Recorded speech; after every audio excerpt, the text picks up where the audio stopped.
جی مفتی صاحب، کیا عورتیں کیا فاتحہ پڑھ سکتی ہیں؟ جیسے کبھی کبھار گھر میں مرد کی موجودگی نہ ہو تو اس میں کیا عورتیں فاتحہ پڑھ سکتی ہیں ہاں، گھر کوئی کے اندر؟ فاتحہ دینے والا نہ ملے. جی دیکھیے، اسلام بہت آسان ہے اور کچھ لوگوں نے اس کو بہت سخت بنا دیا ہے. اسلام میں جو کام دین کے مرد کر سکتے ہیں وہی عورتیں کر سکتی ہیں. جیسے دین کا کام فاتحہ ہے، دین کے مسائل ہیں، تو وہ عورتوں کو اگر پتہ ہے وہ عورتوں بھی بتا دیں، مردوں کو پتہ ہے وہ مرد بھی بتا دیں. لیکن فاتحہ کے حوالے سے اکثر ہماری اسلامی بہنیں پریشان ہوتی ہیں، اور گھر میں جب کوئی مرد نہیں ہوتا فاتحہ والا تو عورتیں تلاش کرتی ہیں کہ کوئی پڑھنے والا مل جائے، کوئی داڑھی ٹوپی والا مل جائے، کوئی طالب علم مل جائے. نہیں ملتا ہے تو وہ مایوس ہو جاتی ہیں، پریشان ہوتی ہیں کہ ارے آج جمعرات ہے یا آج کوئی تہوار ہے، آج فاتحہ دینے والا کوئی نہیں ہے، تو وہ اس بنا پر فاتحہ نہیں دیتی ہیں اور وہ ذکر خیر نہیں ہو پاتا ہے.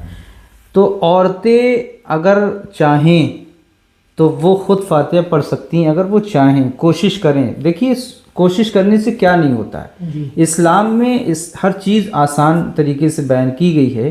اب قرآن کی جو آیتیں یاد ہوں، اب چونکہ ایک عالم حافظ کی طرح تو لوگ فاتحہ نہیں پڑھ پائیں گے، اب ان کو کچھ صورتیں یاد ہیں، الحمد شریف ہے، قل هو اللہ شریف ہے، درود شریف ہے، پڑھ لیں.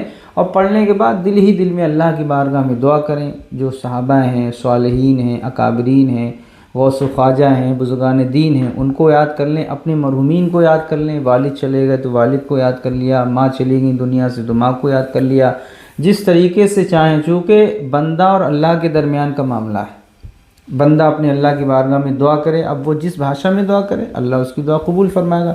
تو عورتیں فاتحہ خود پڑھ سکتی ہیں. وہ مایوس نہ ہوں، غمگین نہ ہوں، پریشان نہ ہوں کہ کوئی نہیں ہے فاتحہ کیسی ہوگی. جو پکا ہے وہ رکھیے دسترخوان پر اور اس کے بعد بیٹھ جائیں.